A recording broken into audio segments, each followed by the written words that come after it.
Next topic is ideal and non ideal solution. इस topic को समझने के लिए आपको पहले ये समझना होगा कि सॉल्यूशन कैसे बनता है। फॉर एग्जांपल,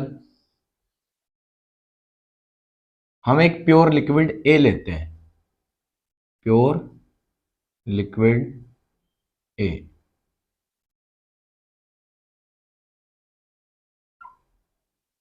तो ये ए के मॉलिक्यूल हो गए।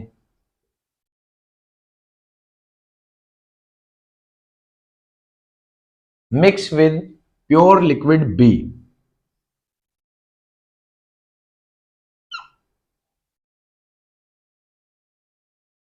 ये बी के मॉलिक्यूल्स हैं, प्योर लिक्विड बी। अब यहां पे इंटरेक्शन क्या है? यहां इंटरेक्शन है ए बॉन्ड ए और यहां इंटरेक्शन है बी बॉन्ड बी। कोई भी इंटरेक्शन जैसे वंडरवॉल इंटरेक्शन हो, और ये आपका मान लो सोल्यूट है और ये आपका क्या है? सॉल्वेंट है। तो दोनों मिलके क्या दे रहे हैं? सॉल्यूशन। तो सॉल्यूशन में ए के भी मॉलिक्यूल होंगे, बी के भी मॉलिक्यूल होंगे, ए के भी मॉलिक्यूल होंगे, बी के भी मॉलिक्यूल होंगे। और नया जो इंटरेक्शन सेटअप हुआ है वो क्या होगा? ए बॉन्ड बी। अब यहां से ही देखेंगे कि आइडियल सॉल्यूशन कैसे होता है और नॉन आइडियल कैसे। अगर आप आइडियल सॉल्यूशन के केस देखोगे तो सबसे फर्स्ट पॉइंट आपको समझना है कि जो इंटरेक्शन, जो force of attraction A bond A या बी बॉन्ड बी में होता है, जो इंटरेक्शन ए बॉन्ड ए या बी बॉन्ड बी में होता है, नया बॉन्ड उतना ही सेम इंटरेक्शन से बने ए बॉन्ड बी। मतलब जितना फोर्स ऑफ अट्रैक्शन इनमें है नए बॉन्ड में भी उतना ही है, तो ये आइडियल सॉल्यूशन होगा। मतलब नियरली उतना ही है, नियरली का साइन है।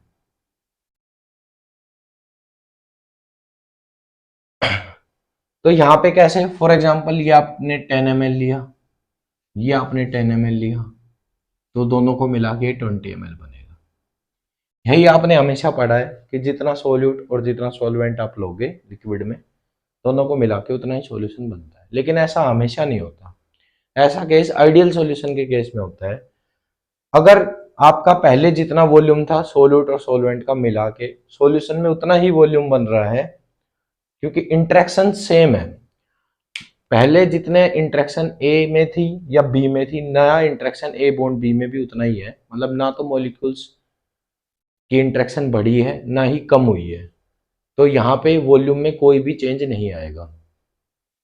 वॉल्यूम में कोई भी चेंज नहीं आएगा तो ये आइडियल सॉल्यूशन होगा। ऐसा हमेशा नहीं होता कि वॉल्यूम हमेशा इक्वल होता है।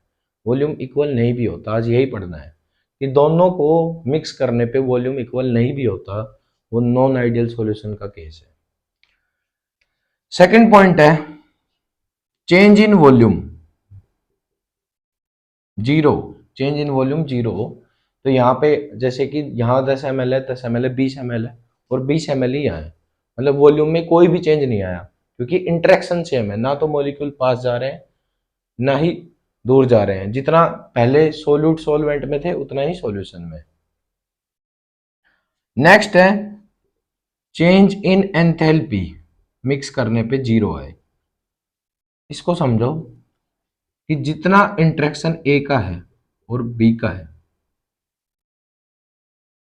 उनको ब्रेक कराने में जितना एनर्जी एब्जॉर्ब हुआ। जब भी आप कोई भी बॉन्ड ब्रेक कराते हो तो एनर्जी देनी पड़ती है, एनर्जी एब्जॉर्ब होती है। और नया बॉन्ड कोई भी सेटअप होता है तो एनर्जी रिलीज होती है।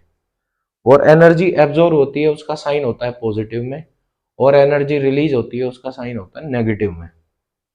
मतलब जितना एनर्जी यहाँ पे एब्जॉर्ब हुआ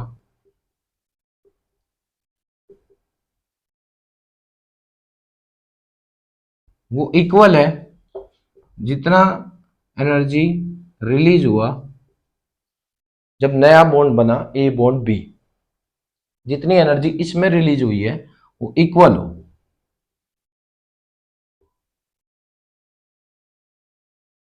तो आपका क्या होगा, एंथैल्पी चेंज जीरो हो जाएगा। इंटरेक्शन सेम है तो एनर्जी भी इक्वल ही होंगी, जितना ब्रेक कराने में और जितना बॉन्ड फॉर्मेशन में, ब्रेक कराने में जितना एब्जॉर्ब हुआ और बॉन्ड फॉर्मेशन में जितना रिलीज हुआ वो इक्वल होगा। मतलब अगर आप कोई भी बॉन्ड ब्रेक कराते हो तो एनर्जी देनी पड़ती है, नया बॉन्ड अगर सेटअप होता है तो एनर्जी, हीट एनर्जी मान लो रिलीज होती है। ठीक है, नेक्स्ट है और इंपॉर्टेंट पॉइंट है, रोल्स लॉ को फॉलो करते हैं आइडियल सॉल्यूशन।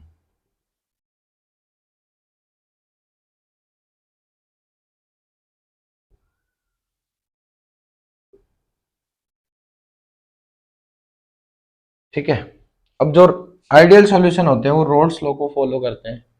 रोल्स लॉ क्या है आपका, फॉर एग्जाम्पल आपने ए लिया हुआ है तो P A is equal to P naught A mole fraction A, या P B is equal to P note B mole fraction B, ये इक्वल होगा। मतलब ये जो प्रेशर है ये आपका एक्सपेरिमेंट से किया हुआ प्रेशर है, ऑब्जर्व प्रेशर, और ये क्या आपका कैलकुलेटेड प्रेशर है।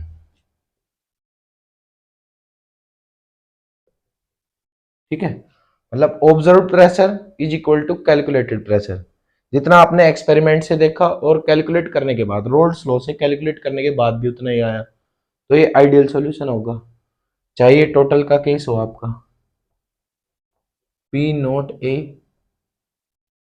मोल fraction A, P note B mole fraction B, तो ये आपका एक्सपेरिमेंट से कैलकुलेट किया है, ये आपका कैलकुलेटेड मतलब वैल्यू रख के कैलकुलेट किया है, और दोनों इक्वल आते हैं तो ये आइडियल है, और इक्वल नहीं आते हैं तो नॉन आइडियल का केस होगा। तो आइडियल के केस में क्या होता है कि solute solvent interaction nearly same solution and interaction.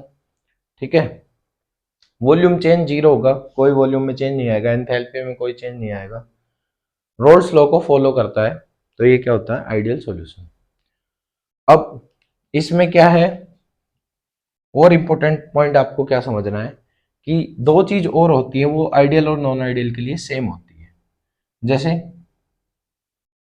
Change in entropy, ये ग्रेटर देन जीरो होता है चाहे आइडियल हो चाहे नॉन आइडियल। क्यों? क्योंकि जैसे ही सोल्यूट और सोलवेंट को मिक्स करेंगे तो नंबर ऑफ पार्टिकल्स इंक्रीज होंगे, और नंबर ऑफ पार्टिकल्स इंक्रीज होंगे तो एंट्रोपी बढ़ जाएगी।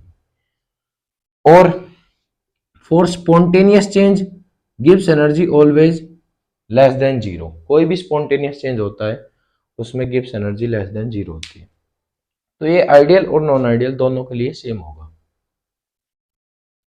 अब आ जाते हैं नॉन आइडियल सॉल्यूशन पे। Non ideal solution,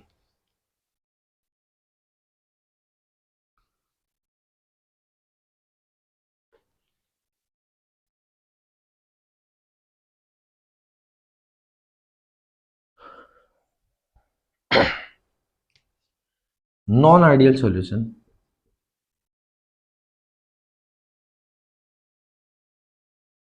non ideal solution का फर्स्ट पॉइंट क्या है कि अगर आपका interaction A bond A interaction B bond B interaction is not equal to A bond B interaction, मतलब आपका जितना अट्रैक्शन यहाँ पे था या इंटरेक्शन यहाँ पे था, नए बॉन्ड का इंटरेक्शन सेम नहीं होगा। मतलब यहाँ पे अगर आप देखोगे तो जितना आपका, अगर आप ये देखोगे कि जितने बॉन्ड यहाँ पे स्ट्रॉन्ग थे तो यहाँ वीक होंगे, या फिर ये वीक होंगे तो ये स्ट्रॉन्ग होंगे, दो केस बनेंगे। मतलब यहाँ पे या तो नया बॉन्ड स्ट्रॉन्ग बनेगा,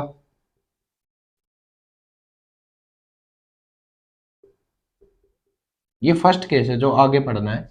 नॉन आइडियल सॉल्यूशन से ही निकल के आता है पॉजिटिव एंड नेगेटिव डेविएशन, या फिर जो नया बॉन्ड सेटअप हुआ है वो वीक बनेगा। तो ये दो केस बनेंगे जो आगे पढ़ने हैं। नेक्स्ट पॉइंट क्या है कि वॉल्यूम चेंज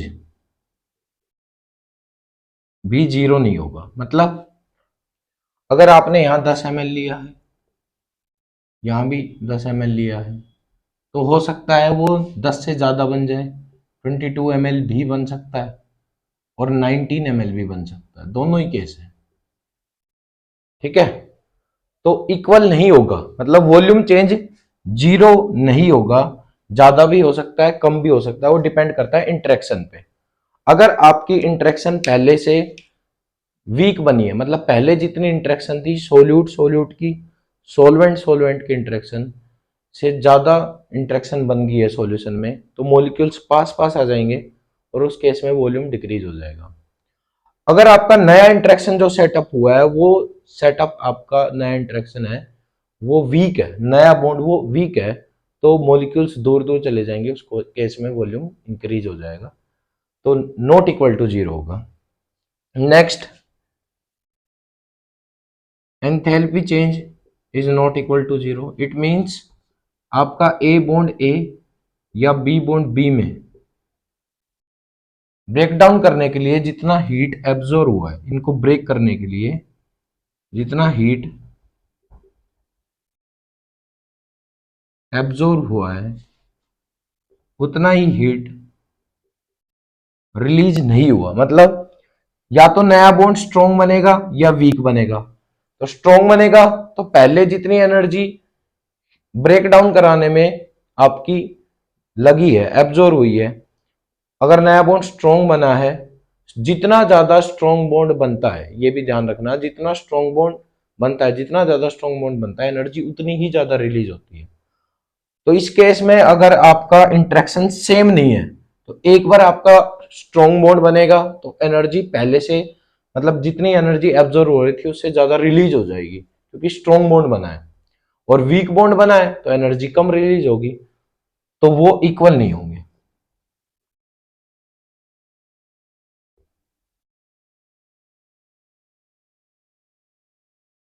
दोबारा समझो, अगर आपका बॉन्ड ब्रेक डाउन कराना है तो हीट देनी पड़ती है, अगर आपका नया बॉन्ड सेटअप होता है तो हीट रिलीज होती है, और हीट रिलीज होती है उसका साइन होता है नेगेटिव। इस केस में अगर आपका नया बॉन्ड जो सेटअप हुआ है वो स्ट्रॉन्ग है, तो पहले जितनी आपने एनर्जी प्रोवाइड कराई इसको ब्रेक कराने में, और नया बॉन्ड स्ट्रॉन्ग बन गया, तो एनर्जी ज्यादा रिलीज होगी जितनी आपने एनर्जी दी है उससे। और नया बॉन्ड वीक बन गया तो एनर्जी कम रिलीज होगी जितनी एनर्जी आपने दी है उससे, तो इक्वल नहीं होंगे। ये दो केस आइडियल और नॉन आइडियल के, सॉरी नॉन आइडियल में आपके पॉजिटिव एंड नेगेटिव डेविएशन के होंगे।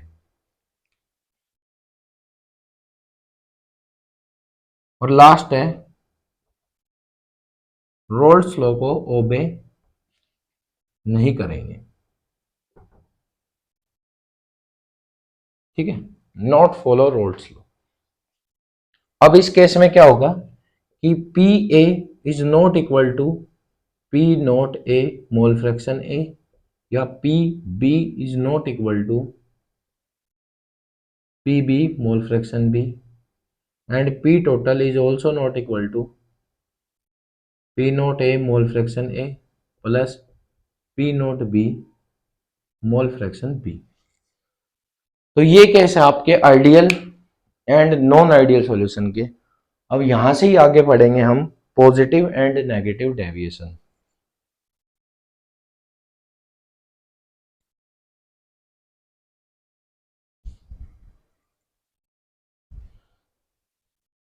So next topic is positive and negative deviation.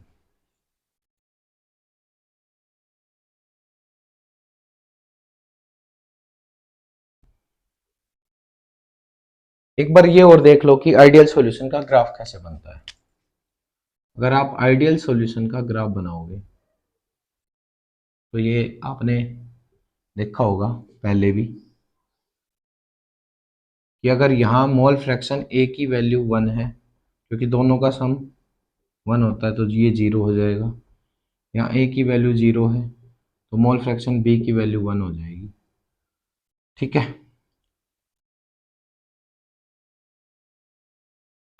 ये आपका प्योर लिक्विड ए होगा, pressure P note B, pure pressure B, और ये आपका रिप्रेजेंट करेगा पी टोटल को, P A plus P B. ये आपका पी ए होगा, ये पी बी होगा। तो ये आइडियल सॉल्यूशन के लिए, ठीक है। Next is positive and negative deviation.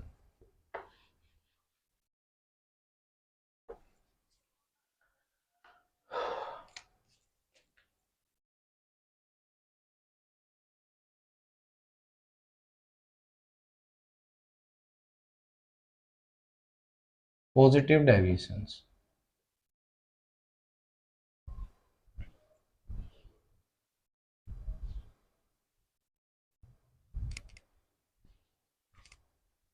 Positive deviation क्या होगा, देखो बेटा, नॉन आइडियल सॉल्यूशन से समझना है। नॉन आइडियल सॉल्यूशन में A bond A interaction B bond B interaction is not equal to A bond B interaction. तो इस केस में क्या होता है पॉजिटिव डेविएशन में कि A bond A interaction B bond B interaction, ठीक है, ये आपका लेस देन होता है ए बॉन्ड बी इंटरेक्शन। मतलब आपका जो नया बॉन्ड सेटअप हुआ है वो आपका वीक बॉन्ड होगा। इस केस में क्या होगा, अगर वीक बॉन्ड होगा तो आपका वॉल्यूम चेंज ये क्या हो जाएगा, ग्रेटर देन जीरो। इसका मतलब क्या हुआ, volume change greater than zero का मतलब क्या है कि आपका नया बॉन्ड जो सेटअप हुआ है वो वीक बॉन्ड है। अगर वीक बॉन्ड है तो पहले मॉलिक्यूल्स जितने पास पास थे अब उतने पास पास नहीं है, डिस्टेंस बढ़ गई है, और उस केस में वॉल्यूम भी इंक्रीज हो गया है, तो वॉल्यूम चेंज जीरो से ज्यादा आएगा, ठीक है।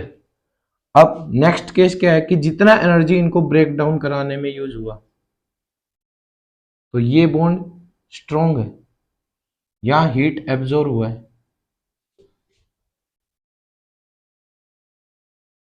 हीट एब्जॉर्ब हुआ है ज्यादा, क्योंकि नया बॉन्ड बना है वो वीक बना है, तो हीट रिलीज हुआ है कम।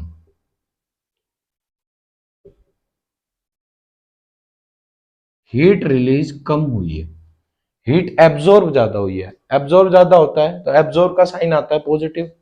मान लो एब्जॉर्ब हुई है 100 और रिलीज हुई है -70, तो ओवरऑल एंथैल्पी, ओवरऑल एंथैल्पी क्या होगा, जीरो से बड़ी हो जाएगी, ठीक है। नेक्स्ट क्या है आपका,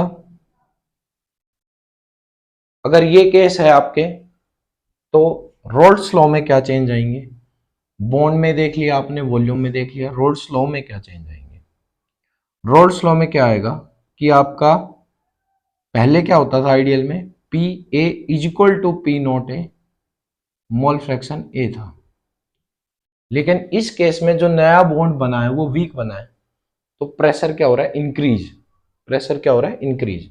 मतलब यहां पे P A is greater than P not A mole fraction A and P B is greater than P not B mole fraction B हो जाएगा।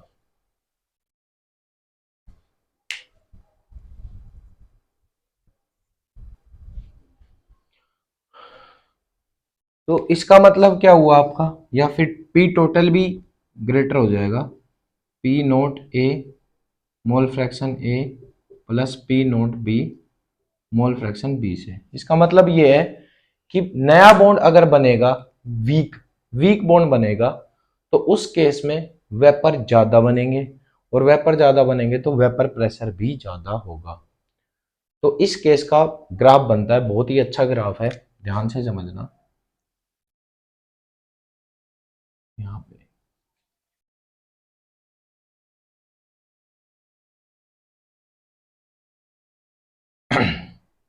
यहाँ अगर मोल फ्रैक्शन ए की वैल्यू 1 है तो मोल फ्रैक्शन बी की वैल्यू 0 हो जाएगी। यहाँ मोल फ्रैक्शन ए की वैल्यू 0 है, मोल फ्रैक्शन बी की वैल्यू 1।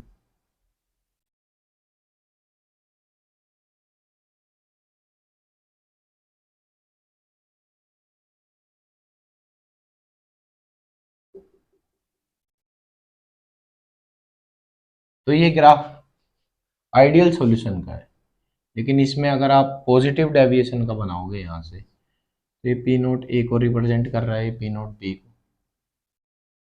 तो वेपर प्रेशर इंक्रीज हो गया तो डेविएशन पॉजिटिव हो जाएगी इस तरीके से। ये आपका पॉजिटिव डेविएशन है, यहां भी इंक्रीज हो जाएगी, यहां भी इंक्रीज हो जाएगी।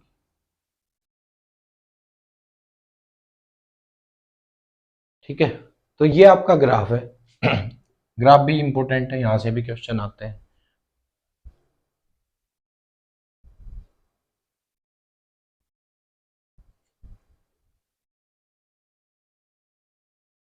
और इसके एग्जाम्पल से भी क्वेश्चन आते हैं। एग्जाम्पल क्या है कि अगर आप इथेनॉल में एसीटोन मिक्स करते हो, ये आपका एसीटोन का फॉर्मूला है, तो पॉजिटिव डेविएशन से होता है। या फिर वाटर में बेंजीन मिक्स करते हो C6H6, तो भी आपका पॉजिटिव डेविएशन होता है। लेकिन ये आपको डिटेल में समझना है कैसे होता है, ये भी पूछ लेते हैं कि ऐसा क्यों होता है। तो ये आप समझो कि आपका इथेनॉल का सॉल्यूशन है, इथेनॉल लिक्विड लिया हुआ है प्योर आपने, C2H5OH, C2H5OH, तो इस तरीके से हाइड्रोजन बॉन्डिंग है यहाँ पे, H बॉन्ड। लेकिन अगर आप इसमें एसीटोन मिक्स कर देते हो, यहां से आपने एसीटोन डाल दिया, CH3CO CH3, तो एसीटोन मॉलिक्यूल क्या करेगा, एक होस्ट मॉलिक्यूल की तरह काम करेगा, और जो ऑलरेडी हाइड्रोजन बॉन्ड है इथेनॉल के मॉलिक्यूल के बीच में, जो ऑलरेडी हाइड्रोजन बॉन्ड है उसको ब्रेक कर देगा। मतलब पहले ये बॉन्ड ब्रेक कराने के लिए कुछ एनर्जी लग रही थी, अब जैसे एसीटोन मिक्स किया तो ये क्या करेगा, इस बॉन्ड को वीक कर देगा या कुछ बॉन्ड ब्रेक कर देगा। बॉन्ड ब्रेक कर देगा तो पहले जितने वेपर बन रहे थे उससे ज्यादा वेपर बनेंगे, क्योंकि इथेनॉल ने, ये जो इथेनॉल के मॉलिक्यूल है इसमें जो हाइड्रोजन बॉन्ड है इसको ब्रेक कराने के लिए पहले एनर्जी लग रही थी, अब ये एसीटोन इनको वैसे ही ब्रेक कर दे रहा है, तो वेपर जल्दी ज्यादा बनेंगे तो वेपर प्रेशर क्या हो जाएगा, इंक्रीज। तो पॉजिटिव डेविएशन के केस में सबसे इंपॉर्टेंट पॉइंट यही है कि वेपर प्रेशर इंक्रीज हो जाता है, जैसे आपने यहां देखा। ठीक है, क्यों, क्योंकि जो नया बॉन्ड बनता है वो वीक बनता है। ठीक है, इन दोनों को मिक्स करने से जो ऑलरेडी बॉन्ड थे वो भी टूट गए। ठीक है, तो ये क्या हो गया, वेपर जल्दी ज्यादा बन रहे हैं, और ज्यादा बन रहे हैं तो वेपर प्रेशर इंक्रीज हो गया पहले से। ये पॉजिटिव डेविएशन का केस है। ठीक है, तो नेक्स्ट है अब negative deviation, from roles law.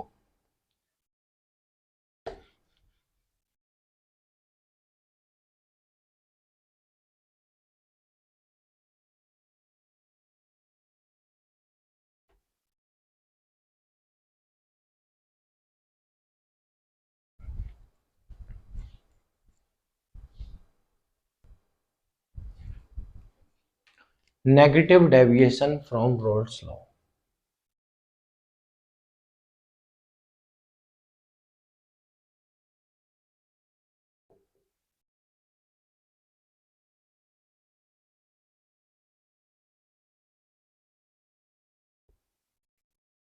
अब नेगेटिव डेविएशन को समझने के लिए आपको अगेन इंटरेक्शन समझना होगा कि A bond A interaction, B bond B interaction, और जो नया बॉन्ड सेटअप हुआ है वो स्ट्रॉन्ग हुआ है पहले से, तो ग्रेटर हो जाएगा, A bond B interaction is greater than A and B B interaction.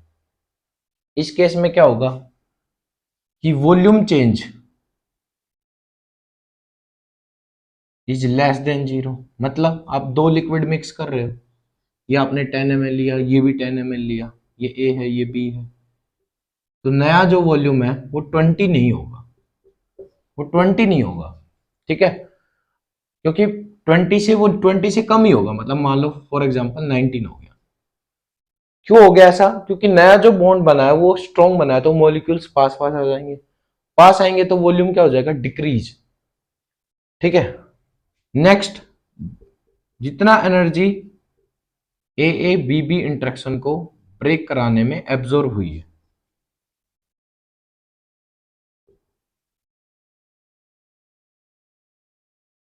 उतनी एनर्जी रिलीज नहीं हुई, क्योंकि नया बॉन्ड स्ट्रॉन्ग बना है।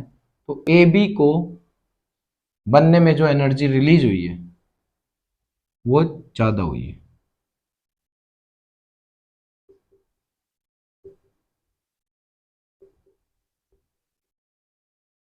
मतलब हीट देनी पड़ती है बॉन्ड ब्रेक कराना है, और नया बॉन्ड सेटअप होता है तो हीट रिलीज होती है। नया बॉन्ड अगर स्ट्रॉन्ग बना है, ठीक है, स्ट्रॉन्ग बना है तो हीट ज्यादा रिलीज होगी, और रिलीज होने का साइन क्या होता है? नेगेटिव। एब्जॉर्ब का साइन क्या होता है? पॉजिटिव। ठीक है, तो यहाँ पे मान लो यहाँ पे एनर्जी आपने दी है 100 और रिलीज हुई है -100, तो ओवरऑल एंथैल्पी चेंज क्या आएगा? Less than 0। ठीक है, तो ये क्या होगा? नेगेटिव में आएगा, क्योंकि हीट ज्यादा रिलीज हुई है। नेक्स्ट है, रोल्स लॉ को ओबे नहीं करते तो इस केस में P A is less than P not A mole fraction A, P B is less than P not B mole fraction B, and P total is also less than P not A mole fraction A plus P not B mole fraction B. मतलब यहाँ पे case क्या है कि vapour pressure यहाँ decrease हो रहा है। क्यों? क्योंकि नया बॉन्ड जो बन रहा है वो स्ट्रॉन्ग बन रहा है, स्ट्रॉन्ग बन रहा है। तो उस केस में क्या हो रहा है कि अब वेपर क्या बनेंगे? कम बनेंगे। पहले वेपर ज्यादा बन रहे थे क्योंकि बॉन्ड वीक थे, नया बॉन्ड स्ट्रॉन्ग है तो वेपर कम बनेंगे, तो वेपर प्रेशर भी डिक्रीज हो जाएगा। तो इस केस का सबसे इंपॉर्टेंट पॉइंट है कि वेपर प्रेशर क्या हो जाता है? इस केस में डिक्रीज हो जाता है। ठीक है, तो इसको एग्जाम्पल से भी समझेंगे और इसका ग्राफ भी समझेंगे। इसका ग्राफ क्या है?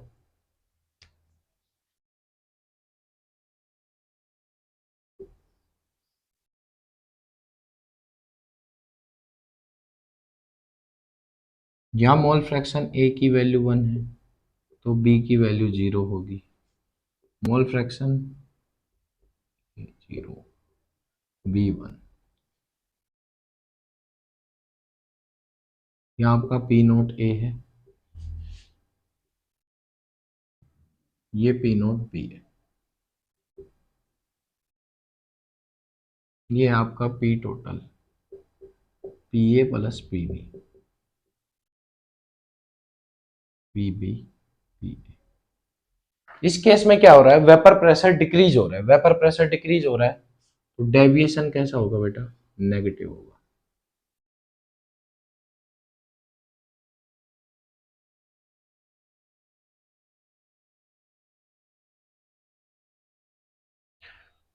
तो ये नेगेटिव डेविएशन होगा। और एग्जाम्पल क्या है? फॉर एग्जाम्पल,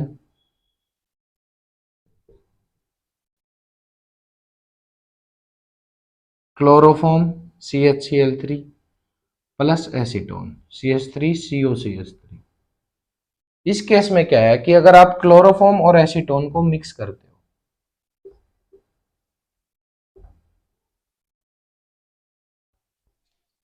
क्लोरोफॉर्म और एसीटोन को अगर आप मिक्स करते हो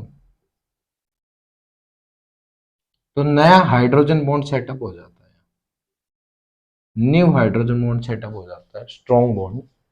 ठीक है, और नया बॉन्ड जो सेटअप होता है इस वजह से इंटरेक्शन स्ट्रॉन्ग हो जाती है। पहले जितने वेपर बन रहे थे उससे कम वेपर बनते हैं, वेपर प्रेशर डिक्रीज हो जाएगा। नया बॉन्ड स्ट्रॉन्ग है, नया बॉन्ड स्ट्रॉन्ग है तो वॉल्यूम डिक्रीज हो जाएगा, एंथैल्पी ओवरऑल नेगेटिव होगी। ठीक है, तो ये सब केस किसके हैं? Negative deviation from roles law.